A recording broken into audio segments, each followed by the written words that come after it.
আসসালামু আলাইকুম রহমতুল্লাহি ওয়া বারাকাতুহু। সম্মানিত প্রিয় দর্শক, অনেকেই বলেন যে লতিরাজ বাড়ি একেবারে লতি আসে না। তবে আলহামদুলিল্লাহ ২ বৎসরের যাত্রা লতিরাজ কচু চাষ করতেছি। তবে আলহামদুলিল্লাহ আমাদের এখানে যদি লতি আসে তাহলে আপনাদের এখানে কেন লতি আসবে না? এই দেখেন লতির প্রোডাকশন, আপনি দেখবেন। এই দেখেন গাছে কত লতি আসছে।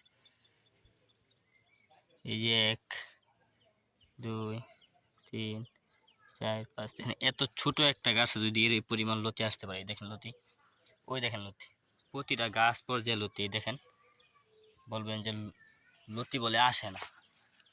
আলহামদুলিল্লাহ আমাদের কাছে যদি লতি এরকমভাবে আসে তাহলে আপনাদের কাছে কেন আসবে না? এখানে পুরোটা ক্ষেতের মধ্যে কিন্তু লতি, গাছ কিন্তু একবারে ছোট থেকে ছোট। তবে একটা কথা বলি যে মানুষের কথায় কান দিবেন না।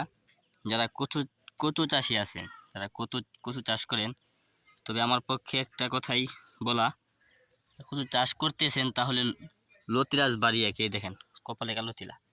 এই জাতটা আপনি একবার চাষ করে দেখেন, যদি ফলাফল না পাইছেন, যদি লতি না আসে, তাহলে চারার দামটাও দেওয়া লাগবে না। আমাদের কাছে পর্যাপ্ত চারা আছে।